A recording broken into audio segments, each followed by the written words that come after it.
Hello दोस्तों, हमारे YouTube channel पर आपका स्वागत है। आज हम बता रहे हैं रामायण कथा। बालकांड कथा प्रारंभ। कौशल प्रदेश, जिसकी स्थापना वैवस्वत मनु ने की थी, पवित्र सरयू नदी के तट पर स्थित है। सुंदर एवं समृद्ध अयोध्या नगरी इस प्रदेश की राजधानी है। वैवस्वत मनु के वंश में अनेक शूरवीर, पराक्रमी, प्रतिभाशाली तथा यशस्वी राजा हुए, जिनमें से राजा दशरथ भी एक हैं। राजा दशरथ वेदों के मर्मज्ञ, धर्मप्राण, दयालु, रणकुशल और प्रजापालक थे। उनके राज्य में प्रजा कष्ट रहित, सत्यनिष्ठ एवं ईश्वर भक्त थी। उनके राज्य में किसी का किसी के प्रति द्वेष भाव का सर्वथा अभाव था। एक दिन दर्पण में अपने कृष्ण वर्ण केशों के मध्य एक श्वेत रंग के केश को देखकर महाराज दशरथ विचार करने लगे कि अब मेरे यौवन के दिनों का अंत निकट है और अब यह तक मैं निसंतान हूँ। मेरा वंश आगे कैसे बढ़ेगा तथा किसके उत्तराधिकारी के अभाव में राजा का क्या होगा। इस प्रकार विचार करके उन्होंने पुत्र प्राप्ति हेतु पुत्रयष्टि यज्ञ करने का संकल्प किया। अपने कुलगुरु वशिष्ठ जी को बुलाकर उन्होंने अपना मंतव्य बताया तथा यज्ञ के लिए उचित विधान बताने की प्रार्थना की। उनके विचारों को उचित तथा युक्तियुक्त जानकर गुरु वशिष्ठ जी बोले, हे राजन, पुत्रयष्टि यज्ञ करने से अवश्य ही आपकी मनोकामना पूर्ण होगी, ऐसा मेरा विश्वास है। अतः आप शीघ्र अश्वमेध यज्ञ करने तथा इसके लिए एक सुंदर श्यामकर्ण अश्व छोड़ने की व्यवस्था करें। गुरु वशिष्ठ की मंत्रणा के अनुसार शीघ्र ही महाराज दशरथ ने सरयू नदी के उत्तरी तट पर सुसज्जित एवं अत्यंत मनोरम यज्ञशाला का निर्माण करवाया तथा मंत्रियों और सेवकों को सारी व्यवस्था करने की आज्ञा देकर महाराज दशरथ ने रनिवास में जाकर अपनी तीनों रानियों कौशल्या, कैकेयी और सुमित्रा को यह शुभ समाचार सुनाया। महाराज के वचनों को सुनकर सभी रानियां प्रसन्न हो गईं। राम का जन्म। मंत्रीगणों तथा सेवकों ने महाराज की आज्ञा अनुसार श्यामकर्ण घोड़ा चतुरंगिनी सेना के साथ छुड़वा दिया। महाराज दशरथ ने देश देशांतर के मनस्वी, तपस्वी, विद्वान, ऋषि मुनियों तथा वेद विज्ञ प्रकांड पंडितों को यज्ञ संपन्न कराने के लिए बुलावा भेज दिया। निश्चित समय आने पर समस्त अभ्यागतों के साथ महाराज दशरथ अपने गुरु वशिष्ठ जी तथा अपने परम मित्र अंग देश के अधिपति लोभपाद के जामाता रंग ऋषि को लेकर यज्ञ मंडप में पधारे। इस प्रकार महान यज्ञ का विधिवत शुभारंभ किया गया। संपूर्ण वातावरण वेदों की ऋचाओं के उच्च स्वर में पाठ से गूंजने तथा संविदा की सुगंध से महकने लगा। समस्त पंडितों, ब्राह्मणों, ऋषियों आदि को यथोचित धन धान्य, गऊ आदि भेंट करके सादर विदा करने के साथ यज्ञ की समाप्ति हुई। राजा दशरथ ने यज्ञ के प्रसाद चराग को अपने महल में ले जाकर अपनी तीनों रानियों में वितरित कर दिया। प्रसाद ग्रहण करने के परिणाम स्वरूप परमपिता परमात्मा की कृपा से तीनों रानियों ने गर्भ धारण किया। जब चैत्र मास के शुक्ल पक्ष की 9वीं तिथि को पुनर्वसु नक्षत्र में सूर्य, मंगल, शनि, बृहस्पति तथा शुक्र अपने अपने उच्च स्थानों में विराजमान थे, कर्क लग्न का उदय होते ही महाराज दशरथ की बड़ी रानी कौशल्या के गर्भ से एक शिशु का जन्म हुआ, जो कि श्याम वर्ण, अत्यंत तेजोमय, परम कांतिवान तथा अद्भुत सौंदर्यशाली था। उस शिशु को देखने वाले ठगी से रह जाते थे। इसके पश्चात शुभ नक्षत्रों और शुभ घड़ी में महारानी कैकेयी के एक तथा तीसरी रानी सुमित्रा के 2 तेजस्वी पुत्रों का जन्म हुआ। संपूर्ण राज्य में आनंद मनाया जाने लगा। महाराज के 4 पुत्रों के जन्म के उल्लास में गंधर्व गान करने लगे और अप्सराएं नृत्य करने लगीं। देवता अपने विमानों में बैठकर पुष्प वर्षा करने लगे। महाराज ने उन्मुक्त हस्त से राजद्वार पर आए हुए भाटचारण तथा आशीर्वाद देने वाले ब्राह्मणों और याचकों को दान दक्षिणा दी। पुरस्कार में प्रजाजनों को धन धान्य तथा दरबारियों को रत्न आभूषण तथा उपाधियां प्रदान किया गया। चारों पुत्र का नामकरण संस्कार महर्षि वशिष्ठ के द्वारा कराया गया तथा उनके नाम रामचंद्र, भरत, लक्ष्मण और शत्रुघ्न रखे गए। आयु बढ़ने के साथ ही रामचंद्र गुणों में भी अपने भाइयों से आगे बढ़ने तथा प्रजा में अत्यंत लोकप्रिय होने लगे। उनमें अत्यंत विलक्षण प्रतिभा थी, जिसके परिणाम स्वरूप अल्पकाल में ही वे समस्त विषयों में परंपरागत हो गए। उन्हें सभी प्रकार के अस्त्र शस्त्रों को चलाने तथा हाथी, घोड़े एवं सभी प्रकार के वाहनों की सवारी में उन्हें असाधारण निपुणता प्राप्त हो गई। वे निरंतर माता पिता और गुरुजनों की सेवा में लगे रहते थे। उनका अनुसरण शेष तीन भाई भी करते थे। गुरुजनों के प्रति जितनी श्रद्धा भाई इन चारों भाइयों में भी थी, उतना ही उनमें परस्पर प्रेम और सौहार्द भी था। महाराज दशरथ का हृदय अपने चारों पुत्रों को देखकर गर्व और आनंद से उठता था। विश्वामित्र का आगमन। अयोध्यापति महाराज दशरथ के दरबार में यथोचित आसन पर गुरु वशिष्ठ, मंत्रीगण और दरबारीगण बैठे थे। अयोध्या नरेश ने गुरु वशिष्ठ से कहा, हे गुरुदेव, जीवन को क्षणभंगुर है और मैं वृद्धावस्था की ओर अग्रसर होते जा रहा हूँ। राम, भरत, लक्ष्मण और शत्रुघ्न चारों ही राजकुमार अब वयस्क हो भी चुके हैं। मेरी इच्छा है कि इस शरीर को त्यागने के पहले राजकुमारों का विवाह देख लूँ।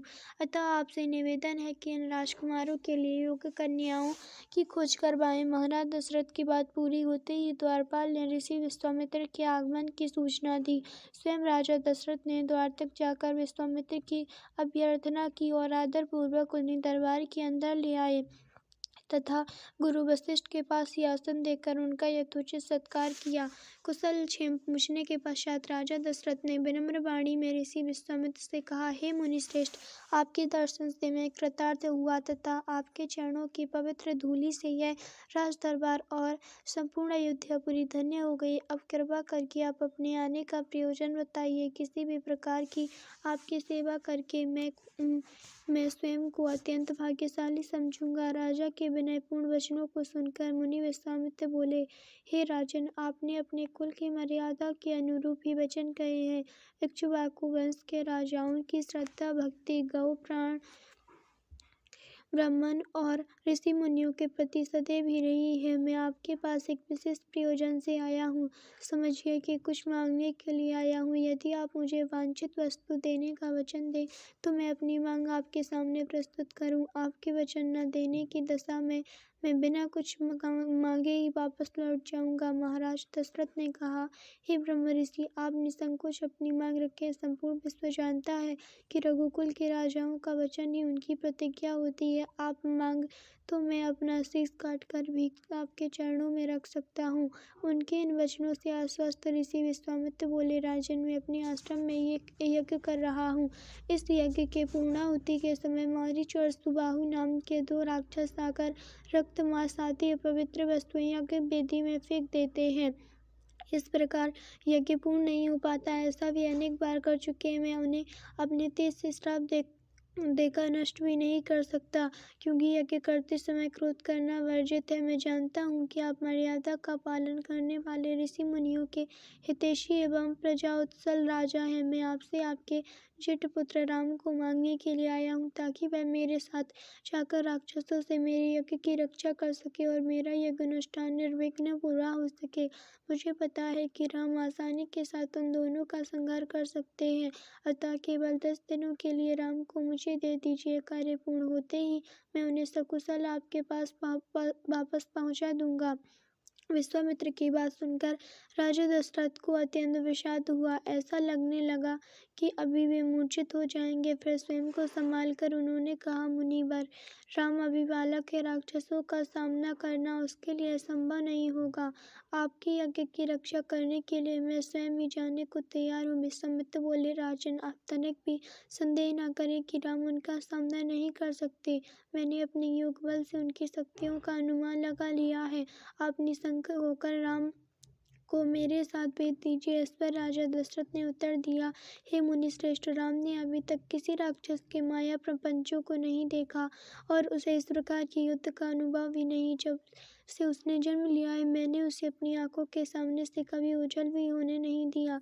उसके वियोग से मेरे प्राण निकल जाएंगे। आपसे विनय है कि कृपा करके मुझे ससैन्य चलने की आज्ञा दे। पुत्र मोह से ग्रसित होकर राजा दशरथ को अपनी प्रतिज्ञा से विचलित होते देख ऋषि विश्वामित्र आवेश में आ गए। उन्होंने कहा, राजन, मैं नहीं जानता था कि रघुकुल में अब प्रतिज्ञा पालन करने की परंपरा समाप्त हो गई है। यदि जानता होता तो मैं कदापि नहीं आता। लो, मैं अब चला जाता हूँ। बात समाप्त होते होते उनका मुख क्रोध से लाल हो गया। विश्वामित्र को इस प्रकार क्रोध होते देखकर दरबारी व मंत्रीगण भयभीत हो गए और किसी प्रकार के अनिष्ट की कल्पना से वे कांप उठे। गुरु वशिष्ठ ने राजा को समझाया, हे राजन, पुत्र के मोह में ग्रसित होकर रघुकुल की मर्यादा, प्रतिज्ञा पालन और सत्यनिष्ठा को कलंकित मत कीजिए। मैं आपको परामर्श देता हूँ कि आप राम के बालक होने की बात को भूलकर एवं निसंग होकर राम को मुनिराज के साथ भेज दीजिए। महामुनि अत्यंत विद्वान, नीति निपुण और अस्त्र शस्त्र की ज्ञाता है। मुनिवर के साथ जाने से राम का किसी प्रकार से भी अहित नहीं हो सकता। उल्टे वे इनके साथ रहकर शस्त्र और शास्त्र विद्याओं में अत्यधिक निपुण हो जाएंगे तथा उनका कल्याण ही होगा।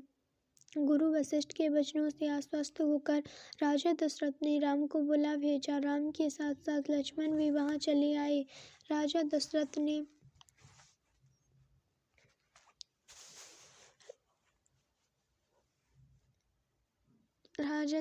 ने राम को ऋषि विश्वामित्र के साथ जाने की आज्ञा दी। पिता की आज्ञा सिर उधारे करके राम के मुनिवर के साथ जाने के लिए तैयार हो जाने पर लक्ष्मण ने भी ऋषि विश्वामित्र से साथ चलने के लिए प्रार्थना की और अपने पिता से भी राम के साथ जाने के लिए अनुमति मांगी। अनुमति मिल जाने पर राम और लक्ष्मण सभी गुरुजनों से आशीर्वाद लेकर ऋषि विश्वामित्र के साथ चल पड़े। समस्त अयोध्या वासियों ने देखी मंद धीर गति से जाते हुए मुनि श्रेष्ठ विश्वामित्र के पीछे पीछे कंधों पर धनुष और तरकस में बाण रखे दोनों भाई राम और लक्ष्मण ऐसे लग रहे थे मानो ब्रह्मा जी के पीछे दोनों अश्विनी कुमार चले जा रहे हों। अद्भुत कांति से युक्त दोनों भाई गोहे की त्वचा से बने दस्ताने पहने हुए थे। हाथों में धनुष और कटी में तीक्ष्ण धार वाली कृपाणें शोभायमान हो रही थी। ऐसा प्रतीत होता था मानो स्वयं सूर्य ही शरीर धारण करके चले जा रहे हों। लता बिटकों के मध्य से होते हुए 6 कोस लंबा मार्ग पार करके वे पवित्र सरयू नदी के तट पर पहुंचे। मुनि विश्वामित्र ने स्नेह युक्त मधुर वाणी में कहा, हे वत्स, अब तुम लोग सरयू के पवित्र जल से आचमन स्नान आदि करके अपनी थकान दूर कर लो, फिर मैं तुम्हें प्रशिक्षण दूंगा। सर्वप्रथम मैं तुम्हें बला और अतिबला नामक विद्याएं सिखाऊंगा। इन विद्याओं के विषय में राम के द्वारा जिज्ञासा प्रकट करने पर ऋषि विश्वामित्र ने बताया, ये दोनों ही विद्याएं असाधारण हैं। इन विद्याओं में परंपरागत व्यक्तियों की गिनती संसार के श्रेष्ठ पुरुषों में होती है। विद्वानों ने इन्हें समस्त विद्याओं की जननी बताया है। इन विद्याओं को प्राप्त करके तुम भूख और प्यास पर विजय पा जाओगे। इन तेजोमय विद्याओं की सृष्टि स्वयं ब्रह्मा जी ने की है।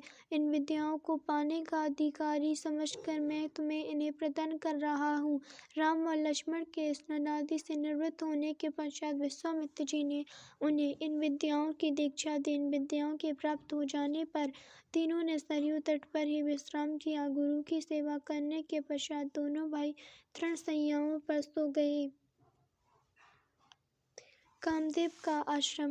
दूसरे दिन ब्रह्मा मुहूर्त में निद्रा त्याग कर मुनि विश्वामित्र तृण शैयाओं पर विश्राम करते हुए राम और लक्ष्मण के पास जाकर बोले, हे राम और लक्ष्मण, जागो, रात्रि समाप्त हो गई है। कुछ ही काल में प्राची में भगवान भुवन भास्कर उदित होने वाले हैं। जिस प्रकार वे अंधकार का नाश कर समस्त दिशाओं में प्रकाश फैलाते हैं, उसी प्रकार तुम्हें भी अपने पराक्रम से राक्षसों का विनाश करना है। नित्य कर्म से निवृत्त हो और संध्या उपासना करो। अग्निहोत्र आदि से देवताओं को प्रसन्न करो। आलस्य को त्यागो और शीघ्र उठ जाओ, क्योंकि अब सोने का समय नहीं है।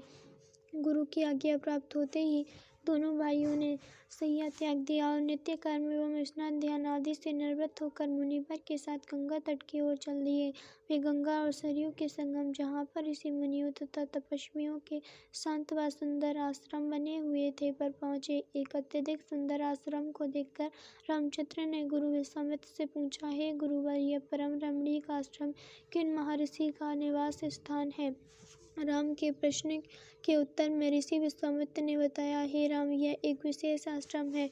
पूर्व काल में कैलाशपति महादेव ने यहाँ घोर तपस्या की थी। संपूर्ण विश्व उनकी तपस्या को देखकर विचलित हो उठा, तो उनकी तपस्या से देवराज इंद्र भयभीत हो गए और उन्होंने शंकर जी के तप को भंग करने का निश्चय किया। इस कार्य के लिए उन्होंने कामदेव को नियुक्त कर दिया। भगवान शिव पर कामदेव ने एक के बाद एक कई बाण छोड़े, जिससे उनकी तपस्या में बाधा पड़ी। क्रोध होकर महादेव ने अपना तीसरा नेत्र खोल दिया। उस तीसरे नेत्र की तेजोमयी ज्वाला से जलकर कामदेव भस्म हो गए। देवता होने के कारण कामदेव की मृत्यु नहीं हुई, केवल शरीर ही नष्ट हुआ। इस प्रकार अंग नष्ट हो जाने के कारण उसका नाम अनंग हो गया और इस स्थान का नाम अंगदेश पड़ गया। यह भगवान शिव का आश्रम है, किंतु भगवान शिव के द्वारा यहाँ पर कामदेव को भस्म कर देने के कारण इसे कामदेव का आश्रम भी कहते हैं। गुरु विश्वामित्र के आदेशानुसार सभी ने वहीं रात्रि विश्राम करने का निश्चय किया। राम और लक्ष्मण दोनों भाइयों ने वन से कंदमूल फल लाकर मुनिवर को समर्पित किए और गुरु के साथ दोनों भाइयों ने प्रसाद ग्रहण किया। तत्पश्चात स्नान, संध्या, उपासना आदि से निवृत्त होकर राम और लक्ष्मण गुरु विश्वामित्र से अनेक प्रकार की कथाएं तथा धार्मिक प्रवचन सुनते रहे। अंत में गुरु की यथोचित सेवा करने के पश्चात आज्ञा पाकर वे परम पवित्र गायत्री मंत्र का जाप करते हुए तृण शैयाओं पर जा विश्राम करने लगे।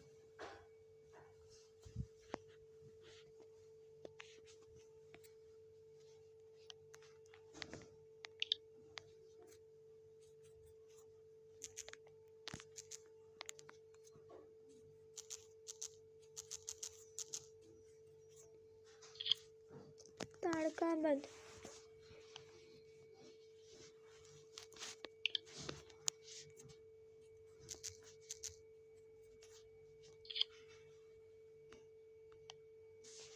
स्त्री के रूप में ताड़का एक और पाप है और पाप को नष्ट करने में कोई पाप नहीं होता। हे राम, तुम इस पापनी का संहार कर दो। प्रातः काल स्नान, संध्या, उपासना आदि कार्यों से निवृत्त होकर राम और लक्ष्मण गुरु विश्वामित्र के साथ सरिता तट पर पहुंचे। एक वनवासी मुनि ने विश्वामित्र के साथ दो सुकुमार बालकों को देखा तथा उनका परिचय प्राप्त करके वे एक छोटी सी सुंदर नौका ले आए और विश्वामित्र से बोले, हे मुनिराज, आप इन राजकुमारों के साथ इस नौका पर बैठकर सरिता पार कर लीजिए। विश्वामित्र जी ने उस मुनि को धन्यवाद दिया और राम तथा लक्ष्मण के साथ नौका पर सवार हो गए। इस प्रकार वे सागर से मिलन की आतुरता में कलकलनाद के साथ दौड़ती जा रही उस नदी को पार कर गए। नदी के उस पार एक भयानक वन था। उस वन को देखकर राम बोले, गुरुदेव, यह वन तो बड़ा भयंकर है। सभी ओर से सिंह, व्याघ्र आदि हिंसक पशुओं के दहाड़ने और हाथियों के चिंघाड़ने की ध्वनि आ रही है। जंगली सुअर, भालू, वन भैंसे आदि वन्य प्राणी भ्रमण करते दृष्टिगत हो रहे हैं। वृक्षों की सघनता के कारण सूर्य का प्रकाश इस वन के भीतर घुसने का साहस नहीं कर पा रहा है और इसी कारण बस चारों ओर अंधकार हो रहा है। इस अति दुर्गम वन का क्या नाम है? राम के इस प्रश्न का उत्तर विश्वामित्र ने इस प्रकार दिया, हे राघव, पूर्व काल में इस स्थान में वन न होकर मलदा और करूप नाम के दो बड़े समुद्री राज्य हुआ करते थे। दोनों ही राज्य ऊंची ऊंची अट्टालिकाओं, वीथिकाओं तथा सुंदर पथों से सुशोभित थे तथा धन धान्य और समृद्धि से परिपूर्ण थे। दूर दूर के व्यापारी यहाँ पर व्यापार करने आया करते थे, किंतु ताड़का नामक एक यक्ष कन्या ने उन दोनों राज्यों का विनाश कर दिया। ऋषि विश्वामित्र ने आगे बताया, ताड़का कोई साधारण स्त्री न होकर सुंद नाम के राक्षस की पत्नी और मारीच नामक राक्षस की माता है। उसके शरीर में 1000 हाथियों के बराबर बल है और वह अत्यंत पराक्रमी और शक्तिशाली है। इस प्रदेश को नष्ट करने के पश्चात ताड़का ने अपने पुत्र मारीच के साथ मिलकर यहाँ के समस्त निवासियों को मार कर खा डाला। अब उनके भय से यहाँ 2-2 कोस दूर तक किसी मनुष्य की परछाई भी दिखाई नहीं देती। भूलवश यदि कोई यहाँ आ भी जाए तो जीवित नहीं लौट पाता। उसी ताड़का का संहार करने के लिए ही मैं तुम्हें यहाँ लाया हूँ। राम ने आश्चर्य से पूछा, गुरुदेव, स्त्रियां तो कोमल और दुर्बल होती हैं, फिर ताड़का में 1000 हाथियों का बल कैसे आ गया? ऐसा प्रतीत होता है कि अवश्य कुछ न कुछ रहस्य है। विश्वामित्र बोले, वत्स, तुम्हारा कथन सत्य है और वास्तव में इसके पीछे एक रहस्य है। सुकेतु नाम का एक अत्यंत बलवान यक्ष था। वह संतानहीन था, अतः संतान प्राप्ति के उद्देश्य से उसने ब्रह्मा जी की कठोर तपस्या की। उसकी तपस्या से प्रसन्न होकर ब्रह्मा जी ने उसे संतान होने का वरदान दे दिया।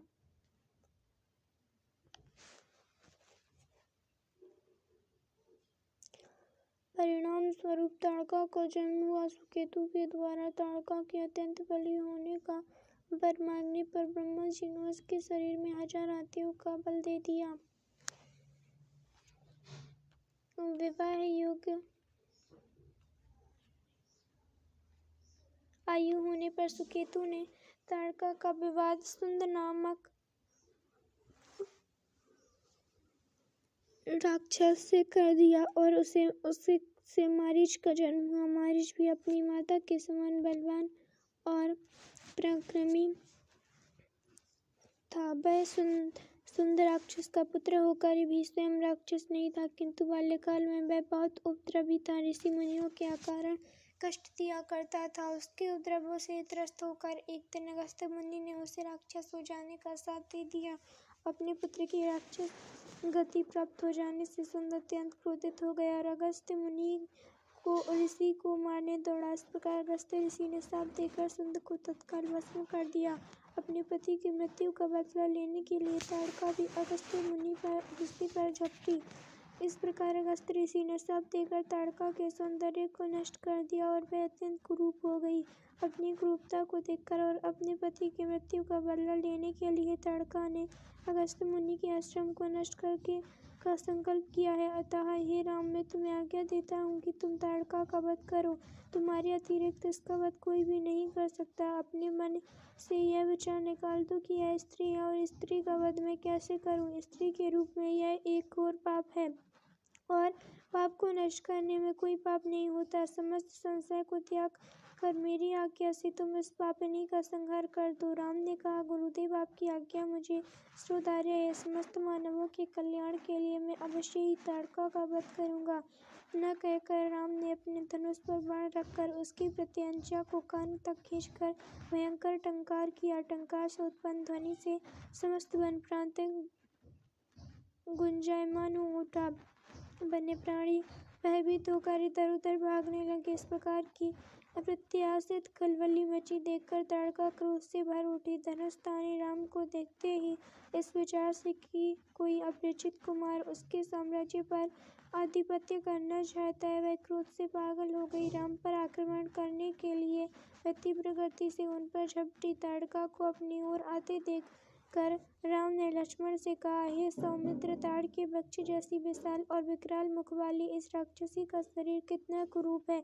इसकी मुख मुद्रा देखकर ही प्रतीत होता है कि यह बड़ी हिंसक है और निरीह प्राणियों की हत्या करके उनका रक्तपान करने में इसे बहुत आनंद आता होगा। तुम एक तरफ सावधान होकर खड़े हो जाओ और देखो कि कैसे ऐसे मैं अभी यमलोक भेजता हूँ। विकराल देह धारिणी ताड़का अपने बड़े बड़े दांत चमकाती भुजाओं को फैलाए हुए द्रुतगामी बिजली की तरह राम और लक्ष्मण पर अत्यंत तीव्रता के साथ झपटी। राम इस भयंकर आक्रमण के लिए पहले से ही तत्पर थे। उन्होंने तीक्ष्ण बाण चलाकर उसके हृदय को छलनी कर दिया। उसके वक्ष स्थल से गर्म गर्म रक्त की धारा प्रभावित हो उठी। वह आक्रमण करने के लिए पुनः टूट पड़े। इससे पूर्व भी राम ने एक और बाण चला दिए जो सीधे उसके वक्ष में जाकर लगा।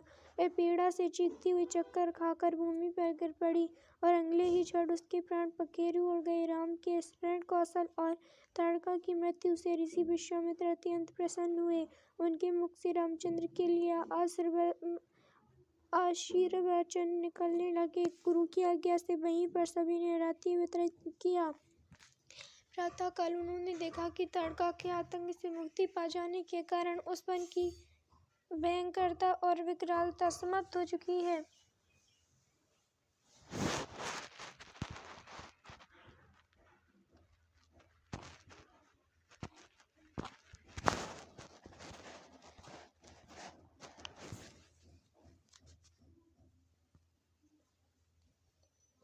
अलव्य अस्त्रों का दान मार्ग में एक सुरम्य सरोवर दृष्टिगत हुआ।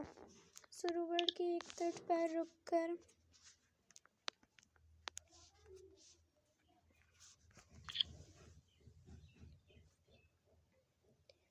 समित कहा, हे राम, ताड़का का वध करके तुमने बहुत बड़ा मानव कल्याण का कार्य किया है।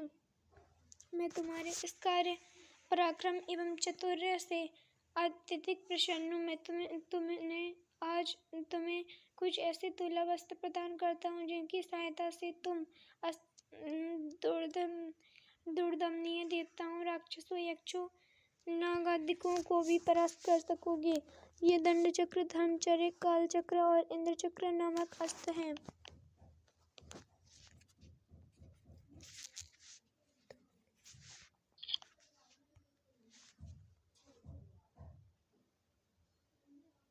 इन्हें तुम धारण करो। इनके धारण करने के पश्चात तुम किसी भी शत्रु को परास्त करने का सामर्थ्य प्राप्त कर लोगे। इनके अतिरिक्त मैं तुम्हें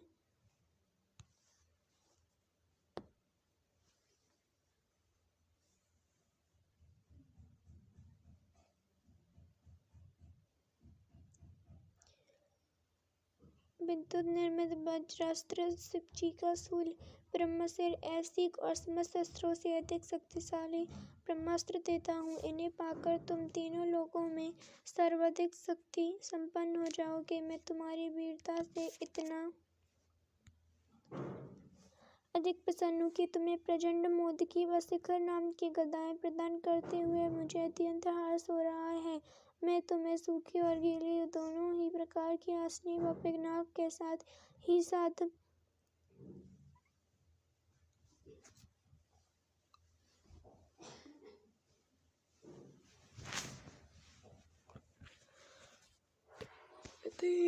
नारायणास्त्र, अग्न्यास्त्र, वाव्यास्त्र, आयशिरास्त्र एवं क्रोच अस्त्र भी तुम्हें प्रदान करता हूँ।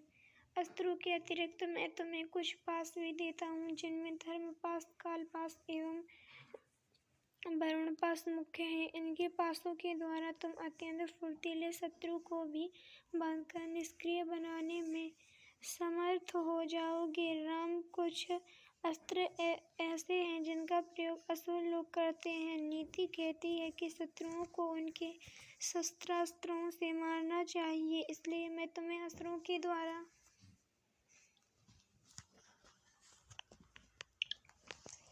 प्रयोग किए जाने वाले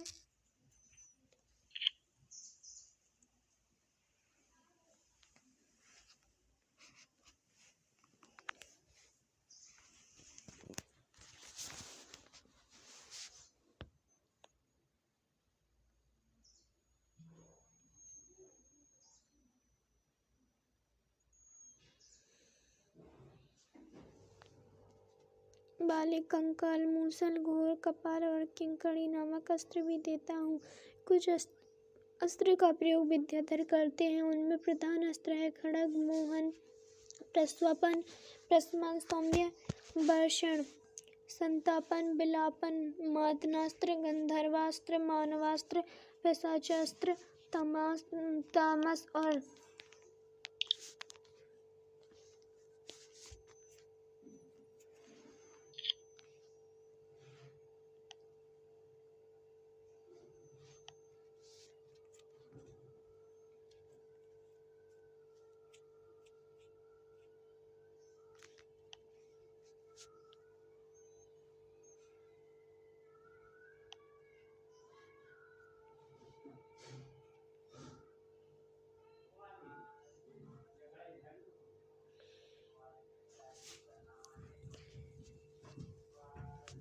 सभी अस्त्रों को भी मैं तुम्हें, ये मूसला शस्त्र सस्ते आश्वासों का मायामय शस्त्र और भगवान सूर्य का प्रभास्त्र है, जिन्हें दिखाने मात्र से सभी निस्तेज होकर नष्ट हो जाते हैं। इन्हें भी तुम ग्रहण करो। अब इन अस्त्रों को देखो, ये कुछ विशेष प्रकार के अस्त्र हैं। ये सोम देवता द्वारा प्रयोग किए जाने वाले सिसर एवं दारुण नाम के अस्त्र हैं। सिसर के प्रयोग से शत्रु शीत से अकड़कर और दारुण के प्रयोग से शत्रु गर्मी से व्याकुल होकर मूर्छित हो जाते हैं। हे वीर श्रेष्ठ, तुम इन अनुपम शक्ति वाले शत्रुओं का मान मर्दन करने वाले और समस्त मनोकामनाओं को पूर्ण कराने वाले अस्त्रों को धारण करो। इतना कहकर महामुनि ने संपूर्ण अस्त्रों को, जो देवताओं को भी दुर्लभ है, बड़े स्नेह के साथ राम को प्रदान कर दिया। उन अस्त्रों को पाकर राम अत्यंत प्रसन्न हुए और उन्होंने श्रद्धा के साथ गुरु के चरणों में प्रणाम किया और कहा, गुरुदेव, आपकी इस कृपा से मैं कृतार्थ हो गया हूँ। अब देवता, दैत्य, राक्षस, यक्ष आदि कोई भी मुझे परास्त नहीं कर सकता। मनुष्य की तो खैर बात ही क्या है, किंतु मुनिवर, इसी प्रकार के अस्त्र गंधर्वों, देवताओं, राक्षसी आदि के पास भी होंगे और उनका प्रयोग वे मुझ पर भी कर सकते हैं। कृपा करके उनसे बचने के उपाय भी मुझे बताइए। इसके अतिरिक्त ऐसा भी उपाय बताइए जिससे इन अस्त्रों को छोड़ने के पश्चात अपना कार्य करके ये अस्त्र पुनः मेरे पास वापस आ जावे। राम के इस प्रकार कहने पर विश्वामित्र बोले, राघव, शत्रुओं के अस्त्रों को मार्ग में ही काटकर नष्ट करने वाले सत्यवान, सत्य कीर्ति, प्रतिहार, पराण, मुख, अवनमुख, लक्ष्य, उपलक्ष्य आदि इन अस्त्रों को भी तुम ग्रहण करो। इन अस्त्रों को देने के बाद गुरु विश्वामित्र ने राम को वे विधियां भी बताई जिनके द्वारा प्रयोग किए हुए अस्त्र वापस आ जाते हैं। चलते चलते वे वन के अंधकार से निकलकर ऐसे स्थान पर पहुंचे जो भगवान भास्कर के दिव्य प्रकाश से आलोकित हो रहा था और सामने नाना प्रकार के सुंदर वृक्ष, मनोरम उपत्यका एवं मनोमुग्धकारी दृश्य दिखाई दे रहे थे। रामचंद्र ने विश्वामित्र से पूछा, हे मुनिराज, सामने पर्वत की सुंदर उपत्यकाओं में हरे हरे वृक्षों की जो लुभावनी पंक्तियां दृष्टिगत हो रही हैं, उनके पीछे ऐसा प्रतीत होता है कि जैसे कोई आश्रम है। क्या वास्तव में ऐसा है या यह मेरी कल्पना मात्र है? वहाँ सुंदर सुंदर मधुरभाषी पक्षियों के झुंड भी दिखाई दे रहा है, जिससे प्रतीत होता है कि मेरी कल्पना निराधार नहीं है। विश्वामित्र का आश्रम। चलते चलते वे वन के अंधकार से निकलकर ऐसे स्थान पर पहुंचे जो भगवान भास्कर के दिव्य प्रकाश से आलोकित हो रहा था और सामने नाना प्रकार के सुंदर वृक्ष, मनोरम उपत्यका एवं मनोमुग्धकारी दृश्य दिखाई दे रहे थे। रामचंद्र ने विश्वामित्र से पूछा, हे मुनिराज, सामने पर्वत की सुंदर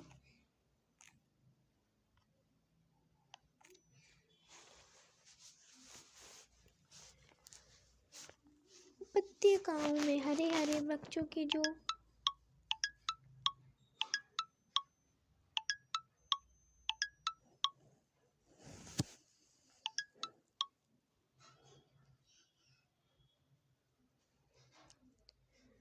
हरे हरे वृक्षों की जो लुभावनी पंक्तियां दृष्टिगत हो रही हैं, उनके पीछे ऐसा प्रतीत होता है कि जैसे कोई आश्रम है।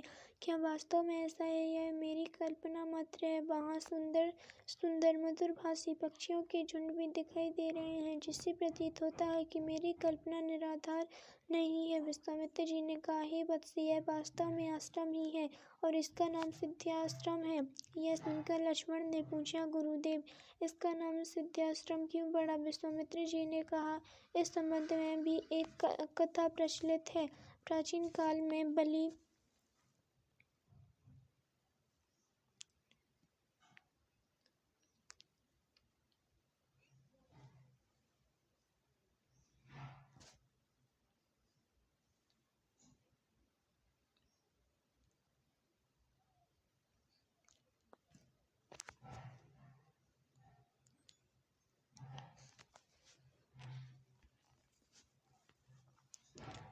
प्राचीन काल में बलि नाम का एक राक्षस था। बलि बहुत पराक्रमी और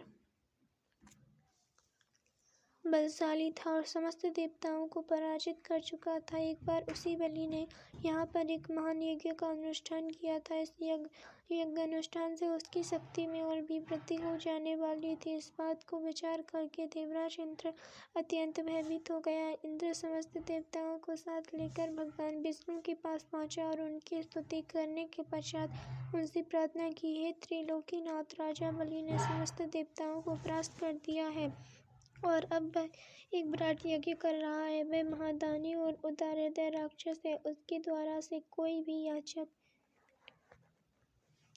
खाली हाथ नहीं लौटता। उसकी तपस्या, तेजस्विता और यज्ञ आदि शुभ कर्मों से देवलोक सहित संपूर्ण ब्रह्मांड कांप उठा है। यदि उसका यह यज्ञ पूर्ण हो जाएगा तो वह इंद्रासन को प्राप्त कर लेगा। इंद्रासन पर किसी राक्षस का अधिकार होना शुरू की परंपरा के विरुद्ध है।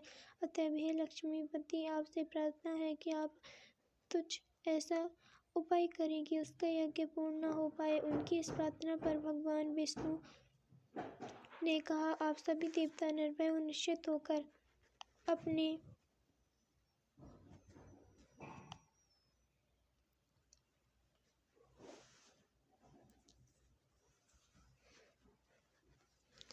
धाम में वापस चले जाएं। आप लोगों का मनोरथ पूर्ण करने के लिए मैं शीघ्र ही उपाय करूंगा।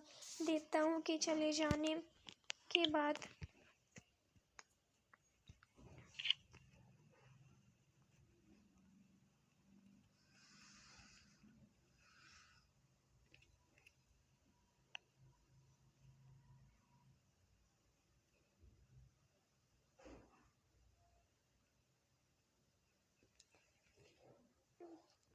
भगवान विष्णु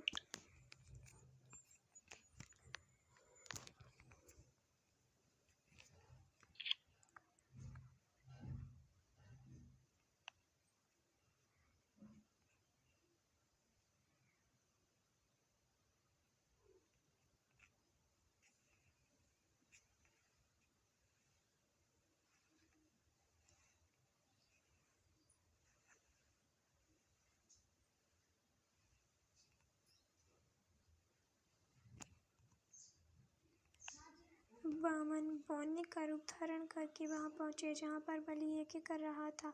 इस पौन्य किंतु परम तेजस्वी ब्राह्मण से राजा बलि अत्यधिक प्रभावित हुए और बोले, वीर प्रवर, आपका स्वागत है, आज्ञा कीजिए, मैं आपकी क्या सेवा कर सकता हूँ।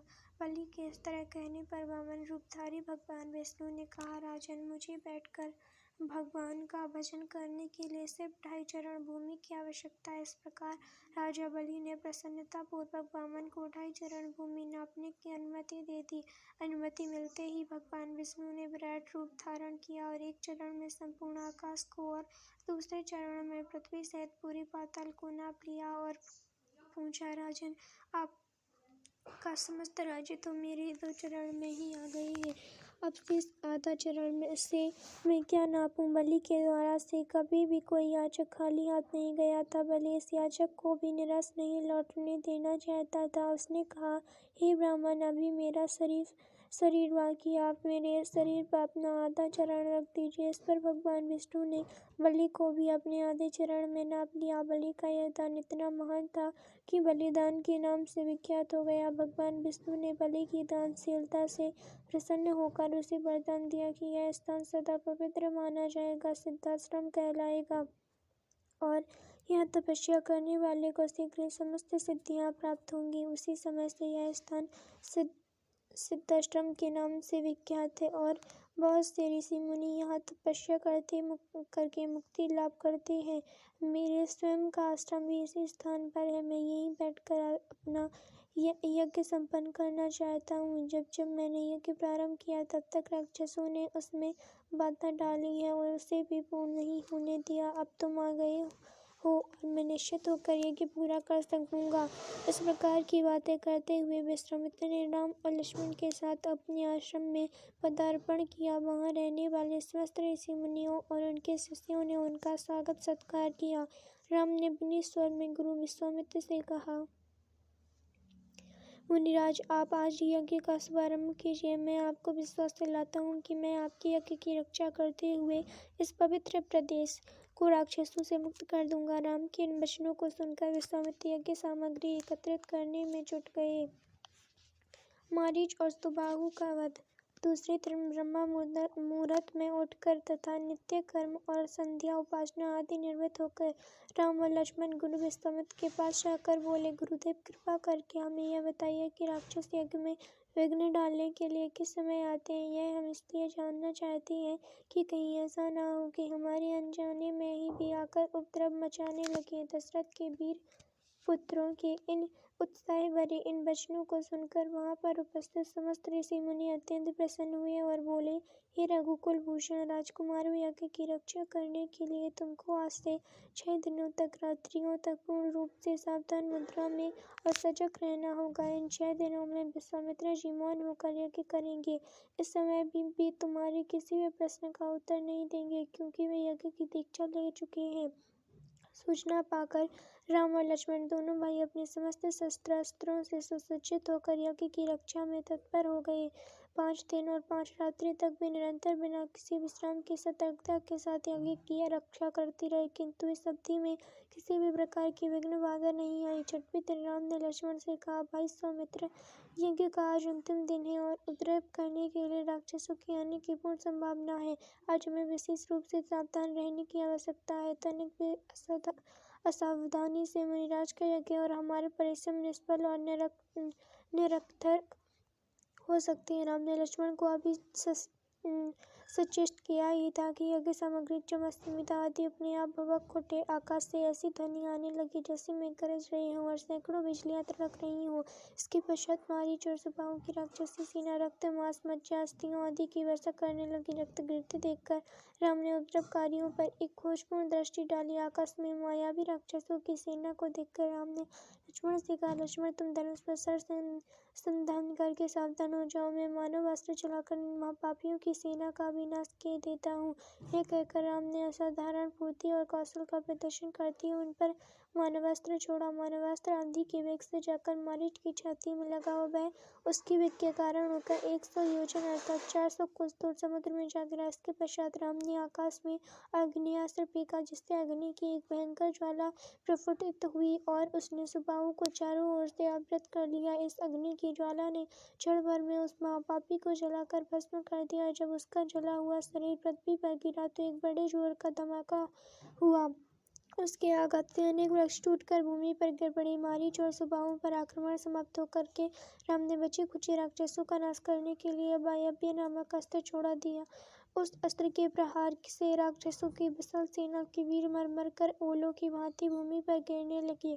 इस प्रकार थोड़े ही समय में संपूर्ण राक्षसी सेना का नाश हो गया। चारों ओर राम की जय जयकार होने लगी तथा पुष्पों की वर्षा होने लगी।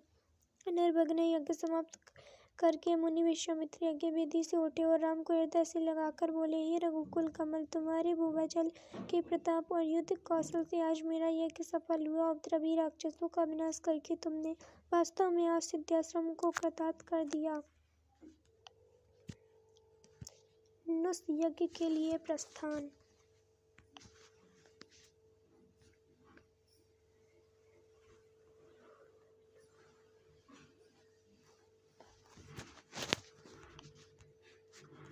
ऋषि विश्वामित्र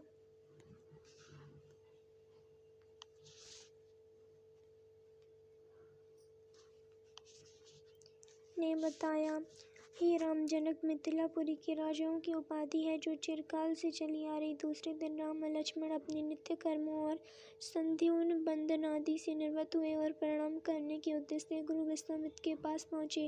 वहाँ उपस्थित आश्रम में वासी तपस्वियों से राम और लक्ष्मण को ज्ञात हुआ कि मिथिला में राजा जनक ने धनुष यज्ञ का आयोजन किया है। उस धनुष यज्ञ में देश देशांतर के राजा लोग भाग लेने के लिए आ रहे हैं। रामचंद्र ने गुरु विश्वामित्र से पूछा, गुरुदेव, इस धनुष की क्या विशेषता है और इस यज्ञ का आयोजन का उद्देश्य क्या है?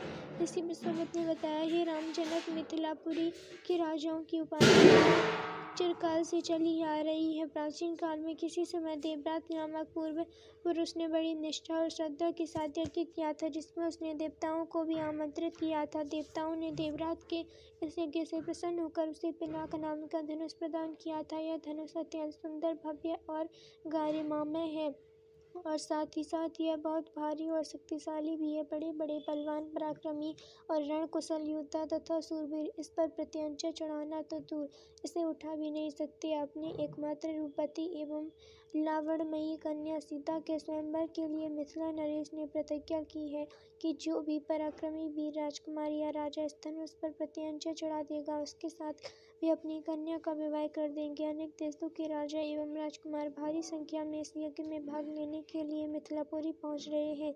हम लोगों की भी इच्छा है इस यज्ञ को देखने चलें। उसे देखकर तुम लोगों को भी प्रसन्नता होगी। महर्षि का आदेशानुसार राम और लक्ष्मण ने भी विश्वामित्र तथा अन्य ऋषि मुनियों के साथ मिथिलापुरी की ओर प्रस्थान किया। मार्ग में अनेक प्रकार के दृश्यों का अवलोकन करते हुए वे आध्यात्मिक चर्चा भी करते जाते थे। इस प्रकार वे सोन नदी के तट पर पहुंचे। विश्वामित्र सहित सभी ऋषि मुनियों एवं राजकुमारों ने सरिता के शीतल जल में स्नान किया। इसके पश्चात संध्या उपासना आदि से निवृत्त होकर धार्मिक कथाओं की चर्चा में व्यस्त हो गए। रात्रि अधिक हो जाने पर गुरु की आज्ञा से सभी ने वही रात्रि व्यतीत की। प्रातः नित्य कर्मों तथा संध्या वंदन आदि से निवृत्त होने के पश्चात यह मंडली आगे की ओर बढ़ी। विक्रम पावन गंगा नदी के तट पर पहुंचे। उस समय मध्याह्न होने के कारण भगवान भास्कर आकाश के मध्य में पहुंच चुके थे और गंगा का दृश्य अत्यंत मनोरम दिखाई दे रहा था। अटखेलियां करती हुई लहरों में सूर्य के अनेकों प्रतिबिंब दिखाई दे रहे थे। जल में कौतुकमयी मछलियां क्रीड़ा कर रही थी और नभ में सारस हंस जैसे पक्षी अपनी मीठी बोली में बोल रहे थे। दूर दूर तक सुनहरे रेत के कण बिखरे पड़े थे और तटवर्ती वृक्षों की अनुपम शोभा दृष्टिगत हो रही थी। राम इस दृश्य को अपलक दृष्टि से देख रहे थे। उन्हें देखकर विश्वामित्र ने पूछा, वत्स इतना भाव विभोर होकर तुम क्या देख रहे हो? राम ने कहा, गुरुदेव, मैं सुरसरी के सद्वत छटा को देख रहा हूँ। इस पर परम पावन सलीला के दर्शन मात्र से मेरे हृदय को अपूर्व शांति मिल रही है। भगवान, मैं आपके श्रीमुख से यह सुनना चाहता हूँ कि इस कलश हारिणी पवित्र गंगा की उत्पत्ति कैसे हुई? राम का प्रश्न सुनकर ऋषि विश्वामित्र बोले, हे राम, अनेक प्रकार के कष्टों और तापों का निवारण करने वाली गंगा की कथा अत्यंत मनोरंजक तथा रोचक है। मैं तुम सभी को यह कथा सुनाता हूँ। ऋषि विश्वामित्र ने इस प्रकार कथा सुनाना आरंभ किया। पर्वतराज हिमालय की अत्यंत रूपवती, लावण्यमयी एवं सर्वगुण संपन्न 2 कन्याएं थीं। इन कन्याओं की माता सुमेरु पर्वत की पुत्री मैना थी। बड़ी कन्या का नाम गंगा तथा छोटी कन्या का नाम उमा था। गंगा अत्यंत प्रभावशाली और असाधारण देवी गुणों से संपन्न थी। वह किसी बंधन को स्वीकार न कर मनमाने मार्गों का अनुसरण करती थी। उसके असाधारण प्रतिभा से प्रभावित होकर देवता लोग विश्व के कल्याण की दृष्टि से उसे हिमालय से मांगकर ले गए। पर्वतराज की दूसरी कन्या उमा बड़ी तपस्विनी थी। उसने कठोर एवं असाधारण तपस्या करके शिवजी को वर के रूप में प्राप्त किया। विश्वामित्र के इतने कहने पर राम ने कहा, हे भगवान, जब गंगा को देवता लोग सुरलोक ले गए तो वह पृथ्वी पर कैसे अवतरित हुई और गंगा को त्रिपथगा क्यों कहते हैं? राम के इस प्रश्न का उत्तर देते हुए ऋषि विश्वामित्र ने कहा, सुरलोक में विचरण करती हुए गंगा से उमा की भेंट हुई। गंगा ने उमा से कहा कि मुझे सुरलोक में विचरण करते हुए बहुत दिन हो गए हैं। मेरी इच्छा है कि मैं अपनी मातृभूमि पृथ्वी पर विचरण करूं। उमा ने गंगा आश्वासन दिया कि वे इसके लिए कोई प्रबंध करने का प्रयत्न करेंगी। गंगा जन्म की कथा 1। ऋषि विश्वामित्र ने कहा, वत्स राम, तुम्हारी अयोध्यापुरी में सगर नाम के एक राजा थे। वे पुत्रहीन थे। सगर की पटरानी का नाम केशनी था, जो कि विदर्भ प्रांत के राजा की पुत्री थी। केशनी रूपवती, धर्मात्मा और सत्यपरायण थी। सगर की दूसरी रानी का नाम था सुमति, जो राजा अरिष्टनेमि की कन्या थी। महाराज सगर अपनी दोनों रानियों को लेकर हिमालय के भृगुप्रस्थवर्ण नामक प्रांत में गए और पुत्र प्राप्ति के लिए तपस्या करने लगे। उनकी तपस्या से महर्षि भृगु प्रसन्न हुए और उन्हें वर दिया कि तुम्हें अनेक पुत्रों की प्राप्ति होगी। दोनों रानियों में से एक का केवल एक ही पुत्र होगा जो कि वंश को बढ़ाएगा और दूसरे के 60,000 पुत्र होंगे। कौन सी रानी कितने पुत्र चाहती है, इसका निर्णय वे स्वयं आपस में मिलकर कर लें। केशिनी ने वंश को बढ़ाने वाले एक पुत्र की कामना की और गरुड़ की भगिनी सुमति ने 60,000 बलवान पुत्रों की। कुछ काल के पश्चात रानी केशिनी ने असिमच नामक पुत्र को जन्म दिया। रानी सुमति के गर्भ से एक तुंबा निकला जिसे फोड़ने पर छोटे छोटे 60,000 पुत्र निकले। उन सबका पालन पोषण घी के घड़ों में रखकर किया गया। काल चक्र व्यतीत होते गया और सभी राजकुमार युवा होते गए। सगर का जेठ पुत्र अश्नवज बड़ा दुराचारी था, जो उसे नगर के बालकों को सरयू नदी में फेंककर उन्हें डूबते हुए देखने में बड़ा आनंद आता था। इस दुराचारी पुत्र से दुखी होकर सगर ने उसे अपने राज्य से निर्वासित कर दिया। असमंज के अंशुमान नाम का एक पुत्र था। अंशुमान अत्यंत सदाचारी और पराक्रमी था। एक दिन राजा सगर के मन में अश्वमेध यज्ञ करवाने का विचार आया। शीघ्र ही उन्होंने अपने इस विचार को कार्य रूप में परिणत कर दिया। राम ने ऋषि विश्वामित्र से कहा, गुरुदेव, मेरी रुचि अपने पूर्वज सगर की यज्ञ गाथा को विस्तार पूर्वक सुनने में है, अतः कृपा करके इस वृत्तांत को पूरा सुनाइए। राम के इस प्रकार से जिज्ञासा व्यक्त करने पर ऋषि विश्वामित्र प्रसन्न होकर कहने लगे, राजा सगर ने हिमालय एवं विंध्याचल के बीच की हरितिमायुक्त भूमि पर एक विशाल यज्ञ मंडप का निर्माण करवाया। फिर अश्वमेध यज्ञ के लिए श्यामकर्ण घोड़ा छोड़कर उसकी रक्षा के लिए पराक्रमी अंशुमान को सेना के साथ उसके पीछे भेज दिया। यज्ञ की संभावित सफलता के परिणाम की आशंका से भयभीत होकर इंद्र ने एक राक्षस का रूप धारण किया और उस घोड़े को चुरा लिया। घोड़े की चोरी की सूचना पाकर सगर ने अपने 60,000 पुत्रों को आज्ञा दी कि घोड़ा चुराने वाले को पकड़कर या मारकर घोड़ा वापस लाओ। पूरी पृथ्वी में खोजने पर भी जब घोड़ा नहीं मिला तो इस आशंका से किसी ने घोड़े को तहखाने में न छुपा रखा और सगर के पुत्रों ने संपूर्ण पृथ्वी को खोदना आरंभ कर दिया। उनके इस कार्य से असंख्य भूमितल निवासी प्राणी मारे गए। खोदते खोदते वे पाताल तक जा पहुँचे। उनके नृशंस कृत्य के विषय में देवताओं ने ब्रह्मा जी को बताया तो ब्रह्मा जी ने कहा कि ये राजकुमार क्रोध एवं मद में अंधे होकर ऐसा कर रहे हैं। पृथ्वी की रक्षा का दायित्व कपिल ऋषि पर है, इसलिए वे इस विषय में अवश्य ही कुछ न कुछ करेंगे। पूरी पृथ्वी को खोदने के बाद भी जब घोड़ा और उसको चुराने वाला चोर नहीं मिला तो निराश होकर राजकुमारों ने इसकी सूचना अपने पिता को दी। क्रुद्ध सगर ने आदेश दिया कि घोड़े को पाताल में जाकर ढूंढो। पाताल में घोड़े को खोजते खोजते वे सनातन वसुदेव कपिल के आश्रम में पहुंच गए। उन्होंने देखा कपिल देव तपस्या में लीन है और उन्हीं के पास यज्ञ का वह घोड़ा बंधा हुआ है। उन्होंने कपिल मुनि को घोड़े का चोर समझकर उनके लिए अनेक दुर्वचन कहे और उन्हें मारने के लिए दौड़े। सगर के इन कुकृत्यों से कपिल मुनि की समाधि भंग हो गई। उन्होंने क्रुद्ध होकर सगर के उन सभी पुत्रों को भस्म कर दिया। गंगा जन्म की कथा पार्ट 2।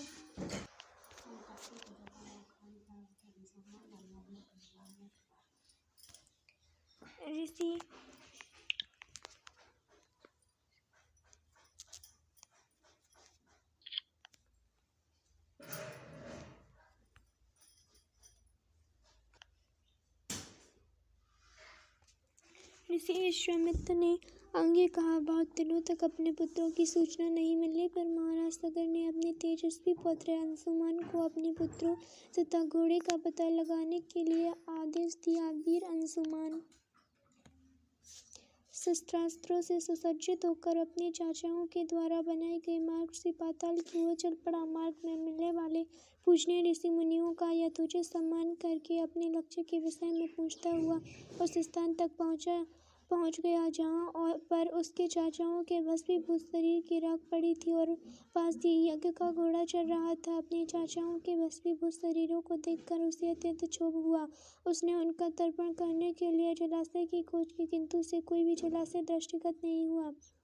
तभी उसकी दृष्टि अपने चाचाओं के मामा गरुड़ पर पड़ी। उन्हें सादर प्रणाम करके अंशुमान ने पूछा कि हे पिता, मैं अपने चाचाओं का तर्पण करना चाहता हूँ। समीप में यदि कोई सरोवर हो तो कृपा करके उसका पता बताइए। यदि आपको इनकी मृत्यु के विषय में कुछ जानकारी है तो वह भी मुझे बताने की कृपा करें। गरुड़ जी ने बताया कि किस प्रकार से इंद्र ने घोड़े को चुराकर कपिल मुनि के पास छोड़ दिया था और उसके चाचाओं ने कपिल मुनि के साथ उद्दंड व्यवहार किया था, जिसके कारण कपिल मुनि ने उन सबको भस्म कर दिया। इसके पश्चात गरुड़ जी ने अंशुमान से कहा कि ये सब अलौकिक शक्ति वाले दिव्य पुरुष के द्वारा भस्म किए गए हैं, अतः लौलिक जल से तर्पण करने से इनका उद्धार नहीं होगा। केवल हिमालय की ज्येष्ठ पुत्री गंगा के जल से ही तर्पण करने पर इनका उद्धार संभव है। अब तुम घोड़े को लेकर वापस चले जाओ, जिससे कि तुम्हारे पितामह का यज्ञ पूर्ण हो सके। गरुड़ जी की आज्ञा अनुसार अंशुमान वापस अयोध्या पहुंचे और अपने पितामह को सारा वृतांत सुनाया। महाराज सगर ने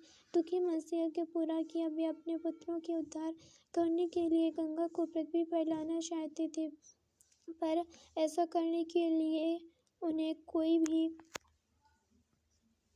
युक्ति न सूझी। थोड़ा रुककर ऋषि विश्वामित्र कहा महाराज सगर के देहांत के पश्चात अंशुमान बड़ी न्यायप्रियता के साथ शासन करने लगे। अंशुमान के परम प्रतापी पुत्र दिलीप हुए। दिलीप के वयस्क हो जाने पर अंशुमान दिलीप को राज्य का भार सौंपकर हिमालय की कंदराओं में जाकर गंगा को प्रसन्न करने के लिए तपस्या करने लगे, किंतु उन्हें सफलता प्राप्त हो पाई और वे स्वर्ग से धार गए। इधर जब राजा दिलीप का धर्मनिष्ठ पुत्र भागीरथ बड़ा हुआ तो उसे राज्य का भार सौंपकर दिलीप भी गंगा को पृथ्वी पर लाने के लिए तपस्या करने चले गए, पर उन्हें भी सफलता नहीं मिली, कोई संतान नहीं हुई। इस पर वे अपने राज्य का भार मंत्रियों को सौंपकर स्वयं गंगावतरण के लिए गोकर्ण नामक तीर्थ पर जाकर कठोर तपस्या करने लगे। उनकी अभूतपूर्व तपस्या से प्रसन्न होकर गंगा जी ने उन्हें वर मांगने के लिए कहा। भगीरथ ने ब्रह्मा जी से कहा कि हे प्रभु, यदि आप मुझ पर प्रसन्न हो तो मुझे यह वर दीजिए कि सगर के पुत्रों को मेरी पत्नियों से गंगा का जल प्राप्त हो, जिससे कि उनका उद्धार हो सके। इसके अतिरिक्त मुझे संतान प्राप्ति का भी वर दीजिए, ताकि इक्ष्वाकु वंश नष्ट न हो। ब्रह्मा जी ने कहा कि संतान का तेरा मनोरथ शीघ्र ही पूर्ण होगा, किंतु तुम्हारे मांगे गए प्रथम वरदान को देने में कठिनाई यह है कि जब गंगा जी वेग के साथ पृथ्वी पर अवतरित होंगी तो उनके वेग को पृथ्वी संभाल नहीं सकेगी। गंगा जी के वेग को संभालने की क्षमता महादेव जी के अतिरिक्त किसी में भी नहीं है। इसके लिए तुम्हें महादेव जी को प्रसन्न करना होगा। इतना कहकर ब्रह्मा जी अपने लोक चले गए। भागीरथ ने साहस नहीं छोड़ा। वे 1 वर्ष तक पैर की अंगूठी के सहारे खड़े होकर महादेव जी की तपस्या करते रहे। केवल वायु के अतिरिक्त उन्होंने किसी अन्य वस्तु का भक्षण नहीं किया। अंत में इस महान भक्ति से प्रसन्न होकर महादेव जी ने भगीरथ को दर्शन देकर कहा कि हे भक्त श्रेष्ठ, हम तेरी मनोकामना पूरी करने के लिए गंगा जी को अपने मस्तक पर धारण करेंगे। इसकी सूचना पाकर विवश होकर गंगा जी को सुरलोक का परित्याग करना पड़ा। उस समय वे सुरलोक से कहीं जाना नहीं चाहती थी, इसलिए वे यह विचार करके कि मैं अपने प्रचंड वेग से शिवजी को बहाकर पाताल लोक ले जाऊंगी, भयानक वेग से शिवजी के सिर पर अवतरित हुई। गंगा का यह अहंकार महादेव जी से छुपा न रहा। महादेव जी ने गंगा की वेगवती धाराओं को अपने जटाजूट में उलझा लिया। गंगा जी अपनी समस्त प्रयत्नों के बाद भी महादेव जी की जटाओं से बाहर न निकल सकी। गंगा जी को इस प्रकार शिव जी की जटाओं में विलीन होते देख भगीरथ ने फिर शंकर जी की तपस्या की। भगीरथ की इस तपस्या से प्रसन्न होकर भगवान शंकर ने गंगा जी को हिमालय पर्वत पर स्थित बिंदुसर में छोड़ा। छूटते ही गंगा जी 7 धाराओं में बट गईं। गंगा जी की 3 धाराएं रैदिनी, पावनी और नलिनी पूर्व की ओर प्रवाहित हुईं।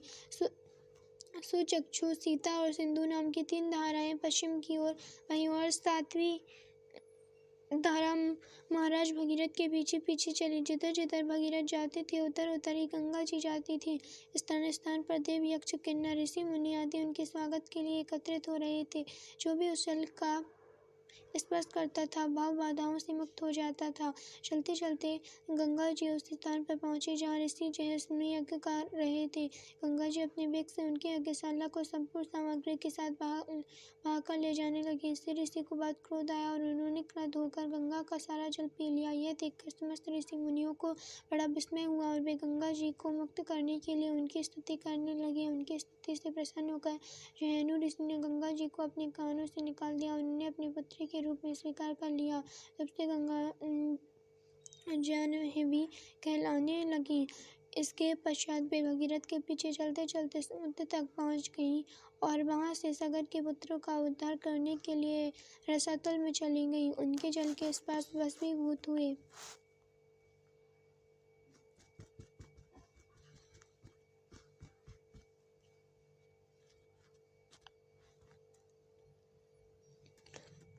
सगर के पुत्र निष्पाप होकर स्वर्ग गए। उस दिन से गंगा के 3 नाम हुए, त्रिपथगा, जाह्नवी और भागीरथी। हे रामचंद्र, कपिल आश्रम में गंगा जी के पहुँचने के पश्चात ब्रह्मा जी ने प्रसन्न होकर भागीरथ को वरदान दिया कि तेरे पुण्य के प्रताप से प्राप्त इस गंगा जल से जो भी मनुष्य स्नान करेगा या इसका पान करेगा वह सब प्रकार के दुखों से रहित होकर अंत में स्वर्ग को प्रस्थान करेगा। जब तक पृथ्वी मंडल में गंगा जी प्रभावित होते रहेंगे तब तक उसका नाम भागीरथी कहलाएगा और संपूर्ण भूमंडल में तेरी कीर्ति अचंड रूप से फैलती रहेगी। सभी लोग श्रद्धा के साथ तेरा स्मरण करेंगे।